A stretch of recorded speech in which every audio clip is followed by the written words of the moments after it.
What's up, everybody? Welcome back to Charter Forward. My name is Logan Schuyler. I have a really interesting podcast today. It's about the mandatory alcohol screening laws that are coming in and the slippery slope that's going to create a police state, which we all know the governments all around the country, including the federal and provincials, no one's exempt, are trying to create.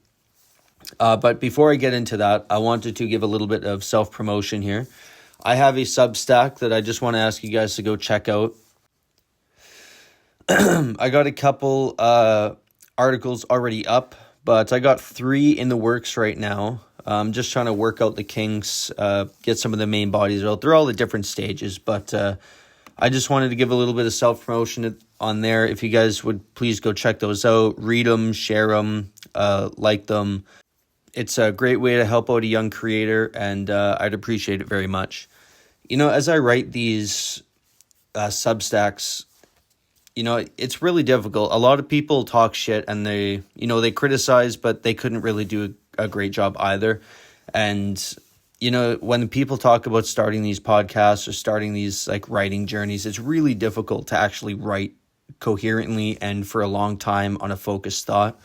That's what I've really been learning. And you know, as I get out of my university career, looking back, I wish I would have taken different classes at different stages. I think it would have developed me a little better, especially taking more time to write for my university's paper, like the campus paper that they have. That probably would have helped a little bit, but, you know, that's just those journeys that you kind of learn as you go through it. So without further ado, now that I've given a little bit of those promotions, let's jump into the actual topic of this podcast. So this happened a while ago. You know, the law was changed a while ago, but I recently seen the announcement in a couple news articles, so I thought it would be a good topic to talk about on the podcast, especially a political oriented podcast. So the Saskatoon Police Service, I seen the announcement that are going to be falling in line with the RCMP and Regina Police Services, that on January 1st, they are going to be exercising the additional powers to breathalyze drivers at traffic stops without needing reasonable suspicion of impairment. It aligns with other police services across Saskatchewan, and like I said, the RCMP and Regina Police Service. But I should also note that it's in Alberta as well. I'm not sure about any other provinces, but I know Alberta does it. So I wanted to give you guys some contextual background information so you guys can understand where this comes from. So in 2017, they were looking at the laws, the Prime Minister and his cabinet, of course, the tyrants, right? They're looking at the laws and they're kind of all over the place for impaired driving and things like that. So they wanted to make reforms. So they amended the criminal code and offenses relating to the conveyances, and to make consequential amendments to other acts. Formerly Bill C-46, it received royal assent in 2018. You guys would have to go look it up to read the actual context and like the words, but that's just kind of a quick thing so you guys can find it. It basically created a much more modernized and simplified, is in their words, right? It's always because it's better. You know, they're touting it as a modernized and simplified transportation regime.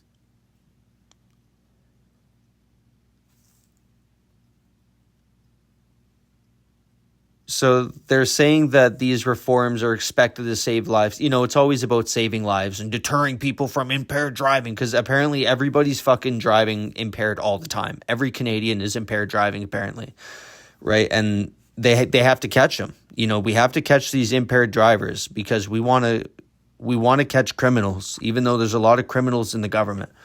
But the reforms are also expected to ease the burden on courts by facilitating prosecutions with the aim of reducing delays. That's what they're saying. So what is the mandatory alcohol screening?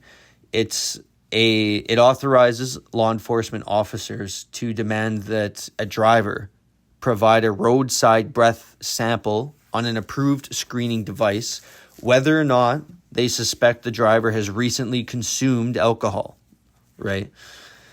This would only be done after the person has been lawfully stopped. So you have to be stopped lawfully for running a stop sign or whatever, right? Speeding, whatever. And by the way, these are all under like common or provincial laws, like the Provincial Highway Traffic Act in Saskatchewan. I think that's what it's called. So why they're needed, apparently what they suggest is up to 50% of drivers with blood alcohol concentrations above the legal limit may not be detected at roadside checks. It's funny how they come up with that 50%, like boom, what a great fucking number. I'm glad you guys were able to nail that number. Like, how do you know if they're never caught, by the way? You know what I mean? How do you know it's 50% if they've never been caught? They also tout that in like several other jurisdictions where this MAS screening has been enacted, the rates of impaired driving and the fatal road accidents were significantly reduced. And, you know, they use Ireland, you know, the country of fucking alcoholics, where this mandatory alcohol screening was enacted. They seen like a 23% drop in the first year or whatever after 2006 and 40% in the first 4 years. Now that you guys are aware of kind of the context behind this law, I want to read you a little bit from the Charter of Rights and Freedoms, which I think is very important to understand here. So these legal rights, the section about legal rights. So Section 7, the life, liberty, and security of persons. Everyone has the right to life, liberty, and security of the person and the right not to be deprived thereof except in accordance with the principles of fundamental justice. I'm going to break that down in a little bit, but I'm going to keep going here. So Section 8 is search or seizures. Everyone has the right to be secure against unreasonable search or seizure. And another very important one is Section 11. So Section 11 begins with any person charged with an offense has the right, and if you guys are really into civil liberties, this is your right to remain silent. And Section 11C, this is kind of a tangent, but not to be compelled to be a witness in the proceedings against the person in respect to that offense. That's just kind of a tangent. I just wanted to add that in. The real part is Section 11D. To be presumed innocent until proven guilty according to law and in fair public hearings by an independent and impartial tribunal. Now that I've kind of painted the charter pieces that are really important here, I want to break down each piece, each piece by section.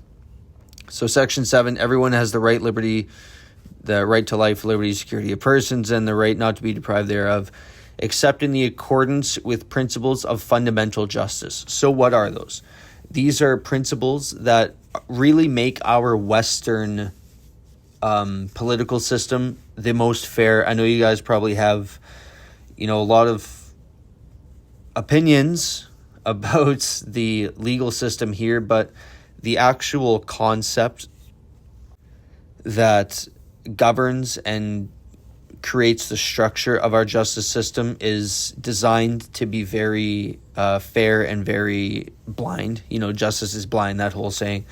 So I want to go through this. They're legal concepts that ensure the fairness and transparency and due process in the legal system. And this pertains to Section 7, which is why I brought it up. But it demands that laws be clear, not overly broad, not grossly disproportionate, and alongside a bunch of other concepts like the presumption of innocence. Key examples include the right to disclosure, the right to silence, and requirements that the laws offer fair notice and limit arbitrary enforcement, right? Those are very important. So the core principles that are vagueness, I'll just go into them. Laws need to be clear, right, for citizens to understand and their obligations to avoid violations. Providing fair notice and limiting enforcement discretions. The second principle is arbitrariness. The law is arbitrary. Its purpose doesn't align with its effects. Like someone punishing someone for a reason unrelated to the law's goal, right? So it can't just be bullshit. It has to be focused. Another principle is overbreadth.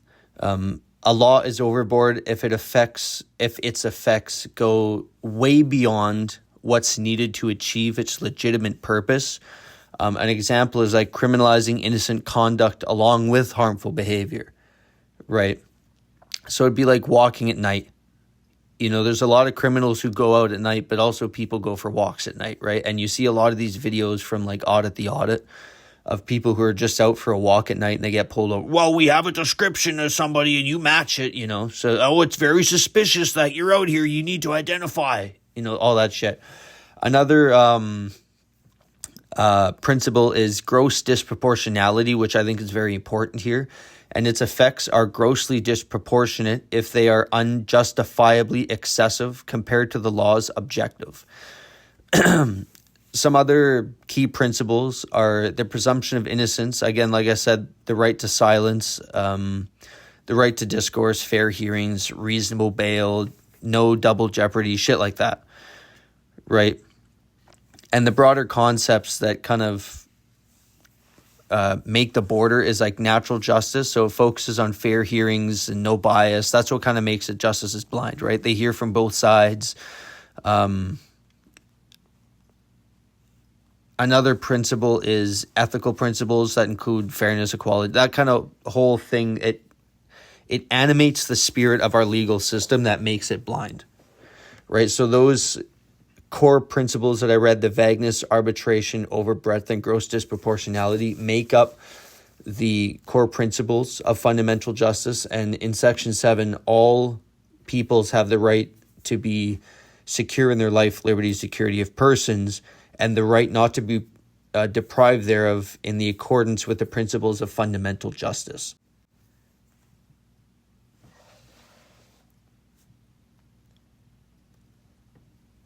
Now to move on to Section 8. This covers searches and seizures. Everyone has the right to be secure against unreasonable search or seizure. So this is basically prevents the police from just coming into your house and unreasonably searching and seizing you and stopping you and just frisking you, stuff like that, right?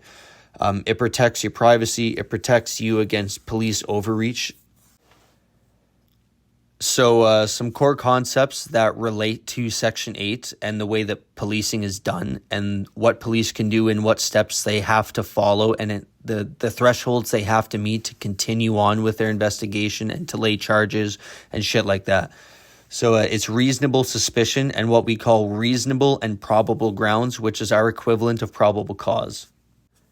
And these standards are foundational in any Western kind of country because it creates that balanced approach to protect an individual's liberty and privacy interests with the state's interest in law enforcement, right? So I want to cover some key concepts and just kind of break those reasonable suspicion and probable grounds into two different parts and kind of give you some context. So reasonable suspicion is the lower threshold than the probable cause grounds, and it deals with the possibility of criminal activity rather than the probability. So it has to be based on a constellation of objectively discernible facts, right, that can be subject to independent judicial scrutiny rather than like a hunch or your intuition or, oh, it's suspicious, So these standards are required for police to exercise common law powers to investigate and detain you or to conduct a certain limited search using like a drug dog or conducting a roadside alcohol screening test on demand, which is the thing that we're going to be covering later on in the analysis section. But I just want to give you the whole vision of this concept. So I'm going to continue on to probable grounds. It's a higher standard that requires reasonable probability of criminal activity or that evidence will be found in a particular location. So it's generally required to be more significant intrusion on privacy and your liberty, such as making a formal arrest or obtaining your search warrants and things like that. It has both a subjective component, like the officer's honest belief in the grounds, and an objective component that a reasonable person in the same position would also believe the grounds existed. One more thing that I just wanted to cover in this is what's called the Oakes test. So in Section 1 of the Charter of Rights and Freedoms, it guarantees the rights and freedoms as set out, and it's in its subject only to such reasonable limits prescribed by law as can be demonstrably justified in a free and democratic society. So the thing about the Constitution is it's very weird in the way that it protects freedoms, but it's also can be limited by law. You know what I mean? But it has to be demonstrably justified, which is a weird, like, roundabout way of saying that it's okay until we say it's not. You know what I mean? Which doesn't really protect your rights at all. So let's get into this part. So to help me kind of create a clear picture and a cohesive talking point for this, because it's such, like, the legal realm is such a big and gigantic battleship that you have to navigate, right? It's very minute and very pinpoint, and you got to really know your shit. So I'm going to be using the Center for Constitutional Studies to create a very, coherent thing. So like we said, it tells us that the Charter protects specific rights and freedoms laid out in it. However, like it says, it's the rights and freedoms may be lawfully limited by the state, so long as these limits are reasonable and can be demonstrably justified in the free and democratic society. So after R.V. Oakes in 1986, it created the framework that we still use today to decide whether a law violates the Charter and if it can be justified. So it's, the Supreme Court created a general kind of framework to decide whether this action infringes. It has to be proven to have been infringed, right, your charter right, by the government. And if that is the case, then the Oakes test is used. So the government bears the burden on proving that it has complied with the requirements of the test and that the infringement is therefore justified. So these are the 4 distinct steps. Step 1, the government that infringed the charter right must explain the objective of its impunged law or conduct. The objective must be pressing and substantial. Right. Step 2, the government must demonstrate that the law or policy is rationally connected to the pressing and substantial objective. If the law or policy is arbitrary or serves no logical purpose, then it will not meet the standard. Step 3, and by the way, this is like one after another. They have to hop each hurdle. So step 3, the government must demonstrate that the law or policy is minimally impairing of the charter right. This means that the law must impair the charter right as little as possible, or within a range of reasonably supported alternatives. And step 4, the government must demonstrate that the beneficial effects of the law or policy are not outweighed by its negative effects on the charter rights in question. This is generally known as the proportionality requirement. So if a government fails at any of these steps, the infringement is not justified, and the court will invalidate the law or policy that on grounds that it's inconsistent with the Constitution. So when we look at, if this law, this MAS law, would survive an Oakes test, the short answer would probably be yes. The MAS would likely survive an Oakes test, even though it clearly infringes on Section 8, the unreasonable searches and seizures, because it's demanding a breath sample, which is a seizure of your property, and it's a bodily search, right? The courts have historically upheld similar roadside powers because of the strong state interest in preventing impaired driving.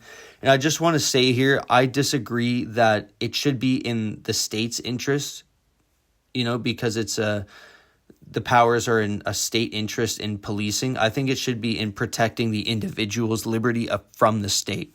I think that's the whole point, because as we know, governments are the most oppressive thing in humans, right? In human society, it is the most oppressing thing, and we have to, it's a leviathan, right? Thomas Hobbes talks about this gigantic leviathan of a state that has the sword, shield, and justice, and that basically runs society, right? And we need to be very fucking careful when you start giving these people all kinds of powers, because we are a free and democratic society. That's the whole point of us, is that we are free. And the thing about living in a free society is it's very dangerous. It's an occupational hazard every day, right? Anybody could walk into anywhere with a gun or a bomb or a knife and just start fucking going bananas. The problem with it is we allow people to have fireworks. We allow people to do dangerous shit all the time. And we live in what's called a high trust society. That is the entire point of a free and open society, is that we all trust each other to behave responsibly. And I don't think, I'll get into this later, but I don't think criminalizing people, like everybody, and making everybody live under the same tyrannical restrictions that are necessary to stop impaired driving is the best way to operate a free and open society. But let me just get into this. So the pressing and substantial objective, it'd probably be passed.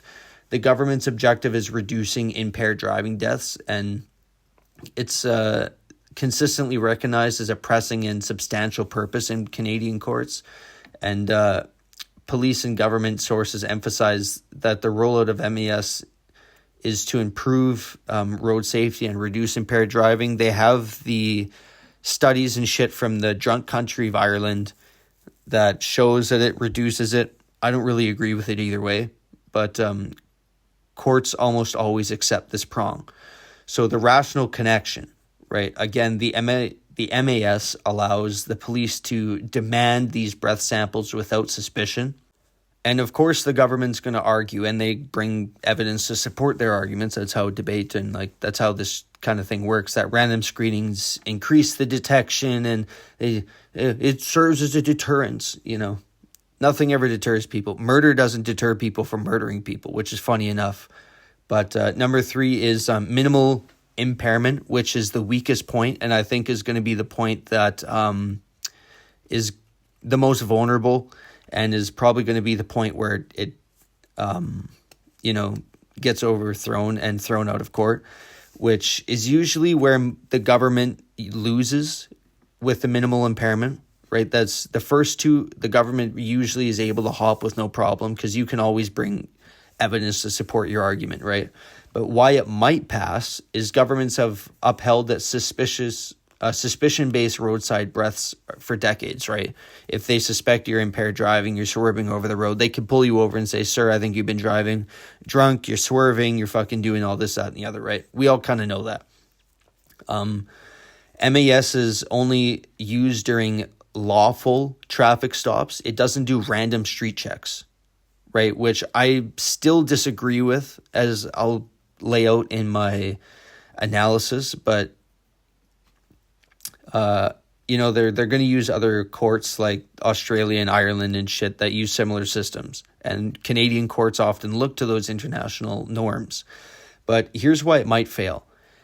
MAS removes the requirement for reasonable suspicion, which is one of those principles of fundamental justice, right? And it's a cornerstone of Section 8 jurisprudence, which is known as the theory of law or philosophy of law. And it's the examination in general perspective of what the law is and what it ought to be, right? It investigates the issues and the definitions of law, the legal validity, all that kind of shit.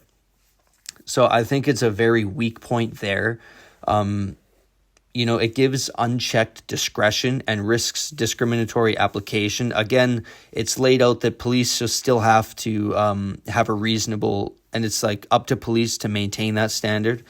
They have to have a legal reason to pull you over. They can't just pull you over for random checks, right? But the courts could find that less intrusive alternatives like enhanced training for suspicion detection would impair the right less. So I think it would probably fail the hurdle. Again, I should have added before that there's been no like major legal challenges yet. The law is still kind of new and it's still been around, and because of COVID, it's been kind of rolled and kicked down the can's been kicked down the road, right? But number 4 here is the proportionality of effects, and it likely passes, right? The courts weighed that the benefit of fewer impaired driving and fewer deaths, the cost is a brief, non-intrusive, necessarily, search during a lawful stop. And historically, courts have been very differential when road safety is involved. Unless the mask has been shown to be used abusively or like discriminatorily, the courts will find that the benefits outweigh the rights infringed. So the overall likelihood it would probably survive the Oakes test, but it's not bulletproof, right? And there's a strong, well-argued charter challenge that could expose the weakness in the minimal impairment stage, which I think a really good lawyer is going to be able to overturn at the Supreme Court. Now comes the best part. I get to fucking rant about this because this really pisses me off. As a political science major, this drives me up the wall. So I'm going to break my my analysis and my critique into 2 different points. I'm going to talk about the legal kind of government aspect of it, and then I'm going to talk about the political theory. And because I'm a more libertarian person, I'm going to talk about it from my perspective as a libertarian, and why we need to question the government, and we need to really constrain the government on everything they do, because they always take it one step further. They always push it, and then it becomes one thing, and then it becomes more intrusive. Now they got to fucking bring in some other law that makes us all more safer. Everything's always an excuse for safety, and when you start making public safety the excuse, then all of a sudden your civil liberties just vanish. And the thing about it is, civil liberties, we live in a free society, and freedom is scary, and the people that are scared of it need to deal with it. So I just want to start with the second half of my argument, right? I'm a libertarian. And as someone who follows the libertarian ideology, and, libertarians always win the argument because they're arguing on principle and they're arguing for something. All these other guys, they argue on like tribalism lines, and they always end up losing because they never focus on the principle, and that's really the heart of the argument. So I'll break that down later. But as someone who follows the libertarian ideology, I prioritize individual liberties because I'm a very individualistic person. I believe that you benefit from being a strong individual, right? I believe that society gains from you being a strong individual. I believe that you should always try to do stuff yourself first instead of just always asking for help. It just creates a more mentally independent, yes, but also a more stronger-willed person who doesn't give up under pressure. And just asking for help all the time never helps you be able to achieve something higher. Personal sovereignty, I'm someone who takes deep responsibility for myself. I don't like to be told what to do, right? Of course, there's rules that you have to follow, but just being bossed around and being told what to do, I personally don't like it. On principle grounds, I hold myself to a high standard. I don't need to be told what to do. I know how to behave properly, things like that. So I believe in personal sovereignty. I don't believe that people have a right over your body. Also, as a Christian, I don't believe that any other person has authority over my body, over my choices, over my actions, things like that. I deeply believe in freedom from coercion. I am strictly against power in every sense of the term, because every time you use power, people always abuse their power. They never use it responsibly, right? So that's why every time a government tries to, this is why I advocate for minimal government and minimal government intervention in both personal and economic lives. Because every time a government coerces, it's always to somebody else's standard, and it's always to, if you don't like it, we're going to coerce you and we're going to control your life. We're going to make it hell. They abuse their power, right? And that's a it's almost like a staple of human condition that people abuse the power that's given to them.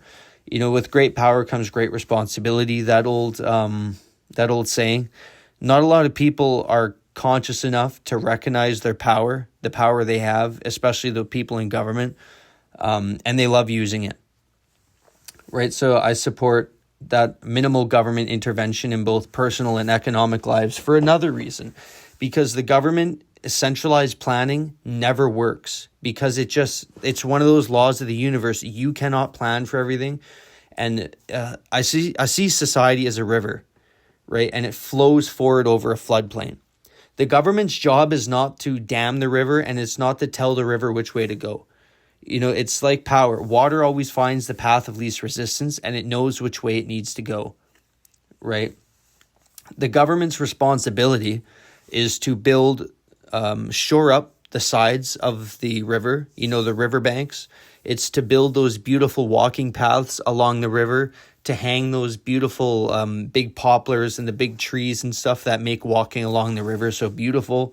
It's about putting benches down. It's about building bridges over. It's about building those kind of things that complement the river. And the river in this case is society, right? Every time you try to build a dam, like water, if you jump from a very high height and you hit the water, it's a physics calculation that water pushes back exactly how much force is applied on it. Right, so when a government tries to build a river, that river starts pushing on the dam, right? And it breaks all the time. That's why no authoritarian regime lasts forever. So I think the role of the government is to build the things that complement the river, to make sure that their fish species aren't being polluted, to make sure the river isn't being polluted with all those chemicals and things like that. And you can use these chemicals as metaphors for other things. Is like, when you have oil in the river, all the fish die, the plants die. If you have a river that's losing oxygen, the fish start dying, the plant life start dying, the grass and all the vegetation that draws water from the river, they all die because the river's being poisoned, right? So the government's job is to make sure that that's not being poisoned.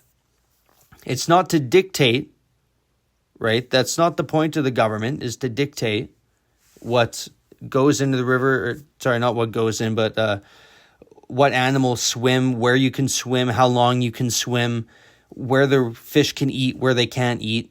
That's up to the fish to kind of decide that. And I can keep going into this about the whole point of like those earlier thinkers like Socrates and Plato and those guys. They had a whole debate about, society was always at war, and Thomas Hobbes talks about it, Nico Machiavelli as well, that society was at war. And before that, it was a constant state of war. And then there was a flip point where man put down his right to kill one another and take the other's property for the betterment of himself. Okay? We put that down and agreed that I won't kill you, you won't kill me. And from that stemmed a society, right? And then villages started coming together, and then we started working together because we found that working together is better than working independently and working solo. It's a lot easier, right? So I see the government in that way. So I don't like the government's intervening in personal lives and economic lives, because they can never, it always turns into a shit show.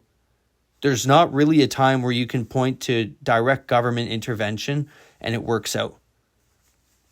So, I'm a huge believer in private property. That's one of the things about the West, is private property has been one of the most influential things in history, because that's what the government's here to protect. By the way, if you go back to those debates about the whole point of a commonwealth, was that we can protect our own property.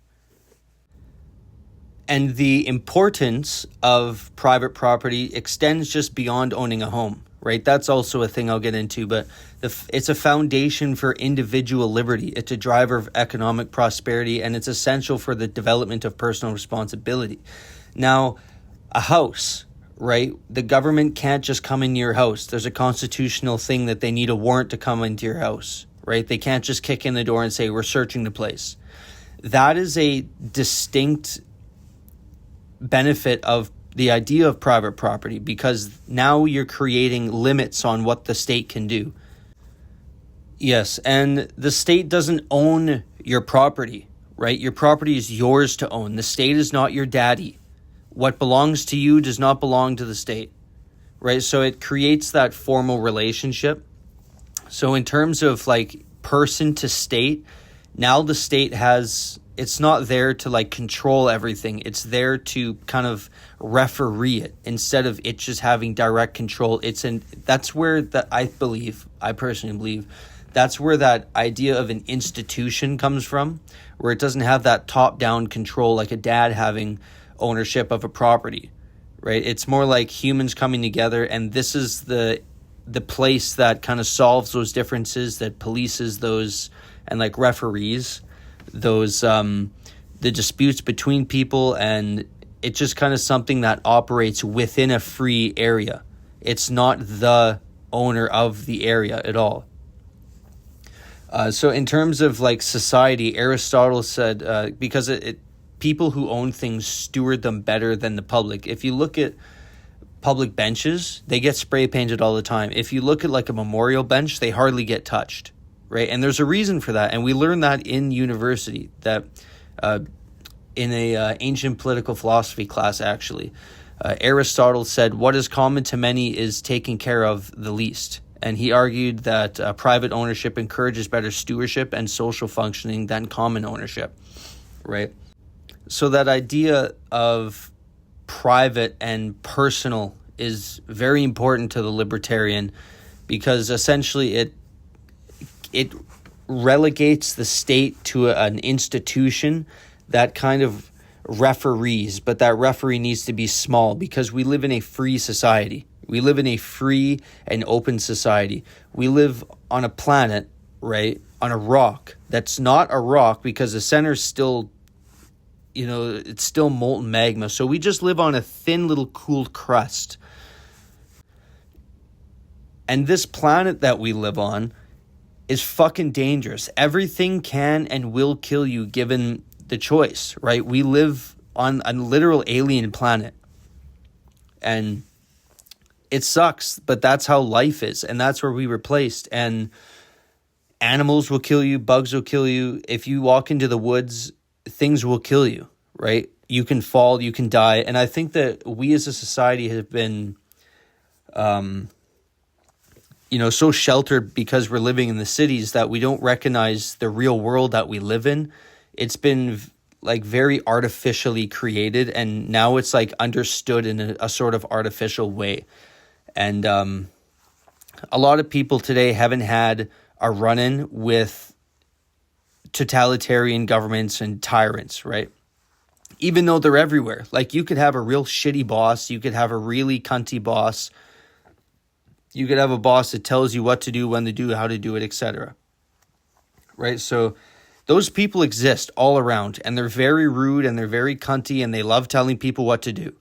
Those people also exist in the government.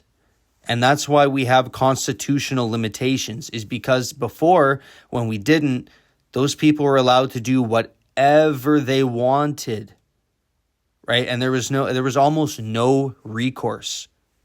So this whole idea of constitutions is the very evidence that I would put forward that we need to limit the government, and we need to limit the government for our safety, right? And every time a government's allowed to do something, they push it forward. The government is a leviathan, right? Like Thomas Hobbes said, you always have to question their motives, because these people have to justify their existence, right? So that's why when you see them create a bill because there's a crisis, and then they have to do another thing that gives them more power and more power and more power, because they increasingly have to justify why they're kept around.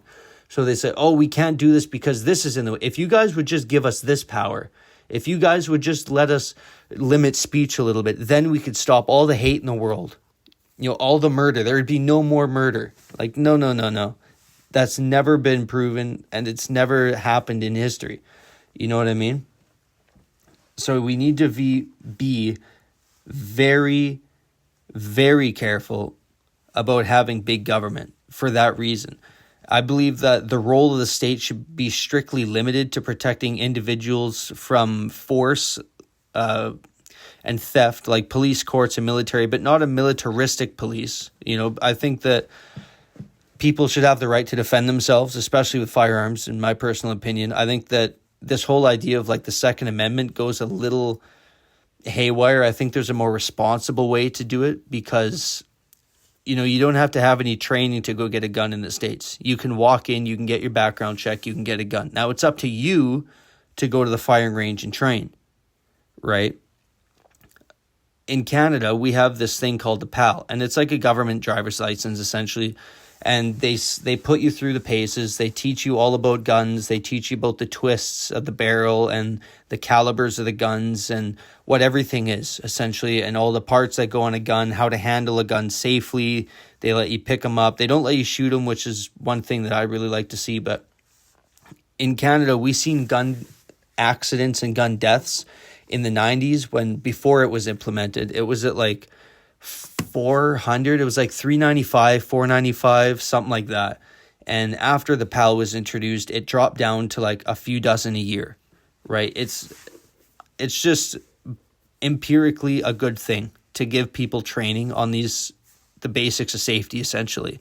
So I think we should teach people the basics of safety, of firearm safety, and allow them to defend themselves. Because the state, even if you call the cops, right, it takes them 15 minutes to get there, 10, 15 minutes to get there. Longer if you live in the country, right? So between the time that you call them and the time that they arrive, you're on your fucking own, right? So I think that, yes, the state should have a police and a military to be able to protect the whole, because it's just, you can't really argue against it, right? It's just a no-brainer. Courts to prosecute crimes, things like that. But I like the idea that most other things are handled privately. I'm very big on just the basics.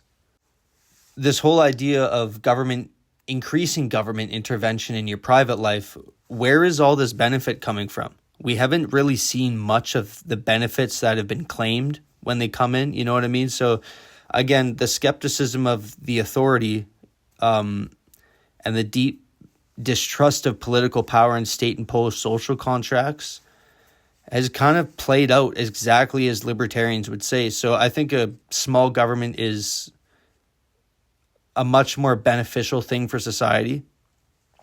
But,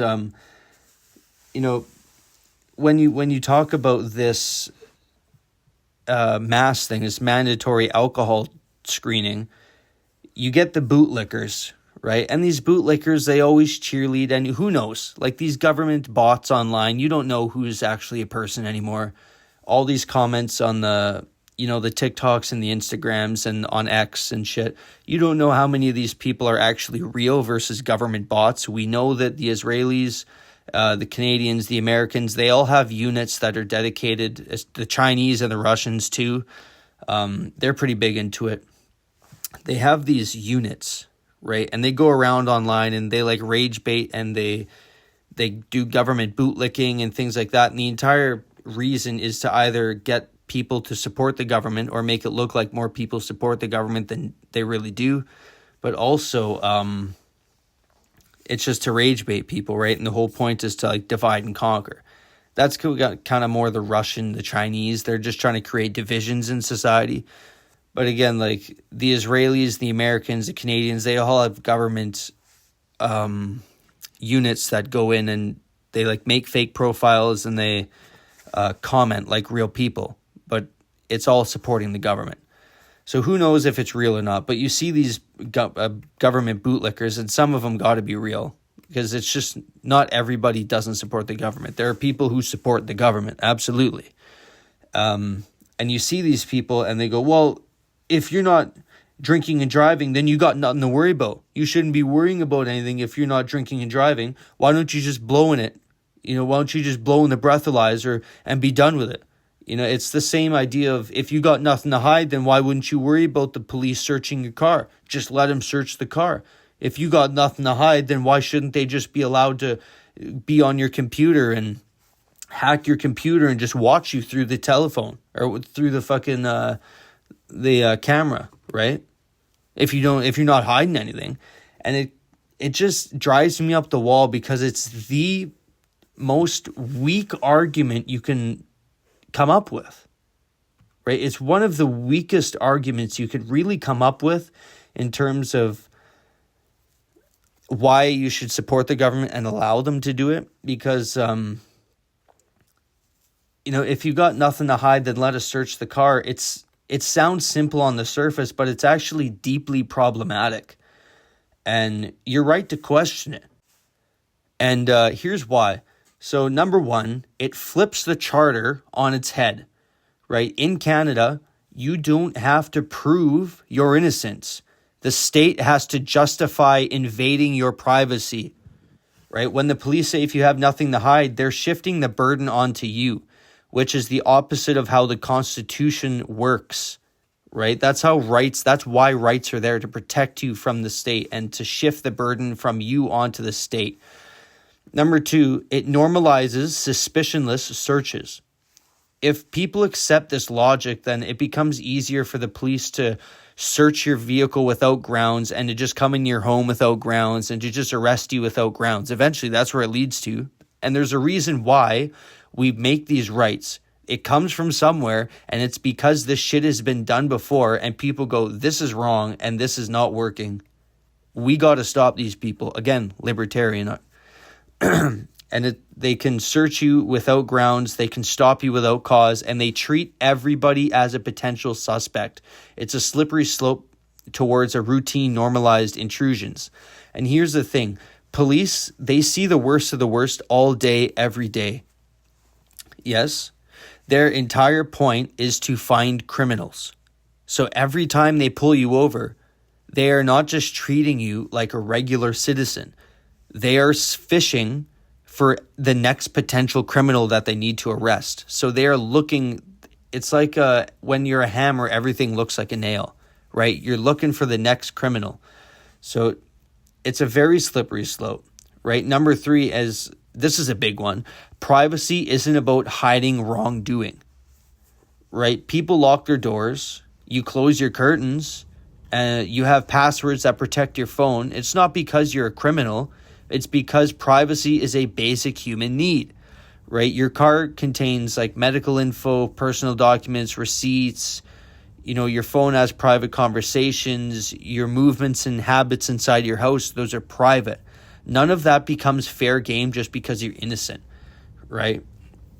It creates a false dilemma where privacy raises suspicion, right? If you have nothing to hide, it's a false dilemma, and it's a very manipulative one. Here's an idea. When the police say you have nothing to hide, let us search your car. They're creating that false dilemma. Either you surrender your privacy or you must be hiding something. There's no room for the reality that privacy is a normal, healthy, and protected thing, not suspicious. Right? It's a rhetorical trap that turns a perfect legitimate boundary, right? A perfect legitimate boundary is what I'm trying to say, into a red flag. And once that logic takes hold, it becomes easier for the state, to treat privacy as evidence of wrongdoing, right? And these things are diametrically opposed. It's not like you're hiding something that's criminal. You can also be against criminality but want to protect your privacy. Right? It's exactly the kind of thinking constitutional rights were meant to prevent. Right? So this whole idea that, if you're not drinking and driving, then you shouldn't have a problem worrying about it. No, it's about protecting yourself, your privacy, number one, your Section 7 and 8 protections against unreasonable searches and seizures, which your breath and your saliva and things like that are for the purposes of the law. You can look this up. Those are considered searches and seizures, right? Your Section 7 and your principles of fundamental justice are about protecting you and assuming that you are innocent and presuming, that you are innocent, right? That's the entire reason. And to make sure that these principles of fundamental justice are carried out so that justice is blind, it is fair, and it's impartial, right? When you start erasing the whole idea of reasonable suspicion, right, then you can just do whatever you want. So I think I'm going to move on because, you know what, one more thing. It misunderstands the purpose of rights. Rights aren't there to protect the guilty from being caught. They're there to protect everyone from the state overreaching, right? The moment we accept nothing to hide as a standard, we're accepting less freedom, more surveillance, and more unchecked power. Anyways, I'm going to move on to the government side.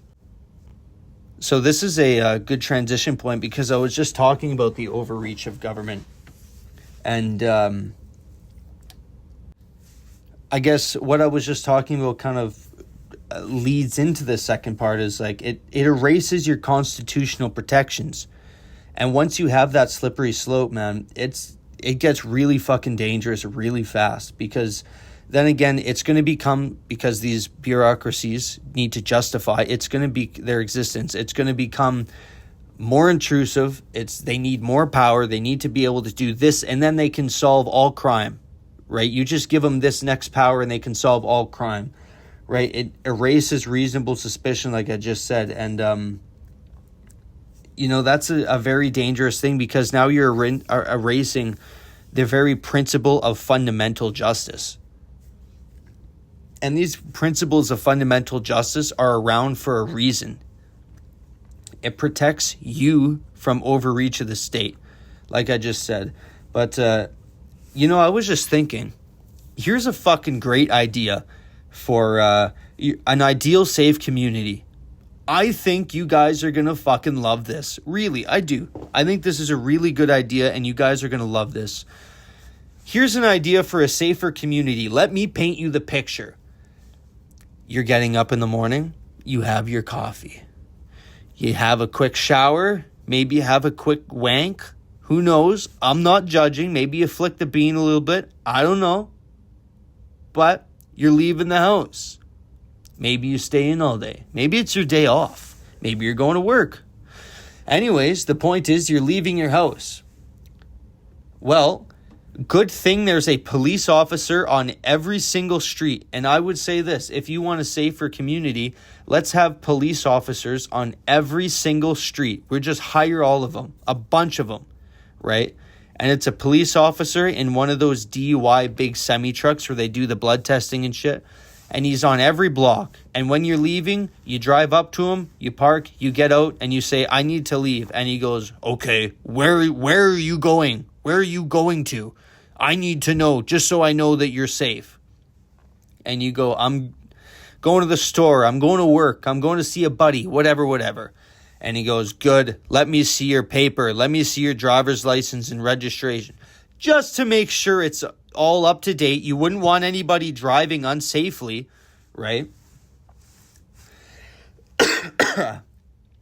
And then he goes, now blow into this breathalyzer. I want to make sure you haven't drank. Because we don't want anybody drinking and driving on the street, do we? If you don't support my idea of safety, you don't want a safe society. So continuing on, he goes, step in the vehicle, step into the back of this vehicle. We're going to do a piss test. You got to piss in this cup, just so I know you haven't taken any other kind of drugs. Because we wouldn't want anybody on drugs out in society. And then he goes, roll up your sleeve. We're going to take blood because we need to make sure that you haven't ingested anything like heroin. We don't want you driving around on heroin, do we? Nuh-uh. And you want a safe society, don't you? Everybody wants a safe society. That's the whole point, right? So you do a breathalyzer, you do your blood test, you piss in a cup, and then after that, now you're good to go. Oh, wait, hang on. Where the fuck do you think you're going? Pull your pants down and lift up your shirt. We're doing a fucking search, top to bottom, and your cavity. We're doing a deep cavity search. And now you better bend over and spread those fucking cheeks because I'm putting a finger up there to see if you're hiding a gun. Right? Women, he's putting a finger in your pussy to see if you're hiding a gun up there.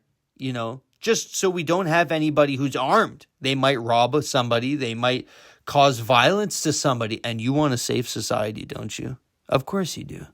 You're just a little bean. You want a safe society. Don't you want a safe society? You don't want anybody doing anything dangerous, do you? And if you don't agree with me, motherfucker, you don't want a safe society and you're my enemy! You know? So that's my idea for a safe society. That we just do a whole fucking strip search. We do a blood test, piss test, breathalyzer, we double check, make sure no one's armed, and we know where they're going to and coming from. How does that sound? I think that sounds pretty fucking safe to me. Right? That would be ridiculous. But why is it okay that these people are going, well, we're erasing reasonable suspicion to catch DUI people? Okay, so now you're going to make everybody live like that? Here's the thing, man. We cannot have a society where we all are limited in our freedoms by the amount of, freedom that the most dangerous person is allowed to have, right? We cannot limit the freedom for me to own a gun because some other fucking psycho might go around shooting people. You can't limit the idea of somebody driving a car because someone might drink and drive. We cannot limit society to as much freedom as the most dangerous person in society is allowed to have. That is a really bad recipe, and I'm going to do everything I can to fight it. So when I enter in the government, and I will enter in the government, and this is one of the things that I'm building up to, is to enter in the government. And when I become a really fucking, if in God's good graces, I become premier, I'm going to create grandfather laws that are going to prosecute people like this who bring in these type of authoritarian laws. I'm going to bring in a law that makes authoritarianism illegal, and powers like this, powers that overstep the government boundary, we need to have some kind of system to take these people out of their positions of power and put them in jail, because this is an unacceptable overreach. So fuck it. You know what, guys? I'm going to end it there. I've been ranting long enough. I've been taking up too much of your time. We're already at like an hour. Like I said, it's never trust these people. They're always full of shit. Somebody's always selling you something, If you guys want to go check out those Substacks, I'm going to leave the link in the description. I would really appreciate if you guys go check that out. Leave a comment, share with people you know. It's a 5-10 minute read. I don't try to make them long like I'm writing a fucking book. I just want to get my thoughts out. Opinion pieces. They're not the best written necessarily with all the footnotes and shit like that, but I'm going to get better. I'm going to start adding more footnotes. It's more about practicing for later on when, you start to get really competent at these things. As far as this video, I would just appreciate if you guys left a like, left a comment. Let me know what you think. Share with people. Just kind of get the podcast out there.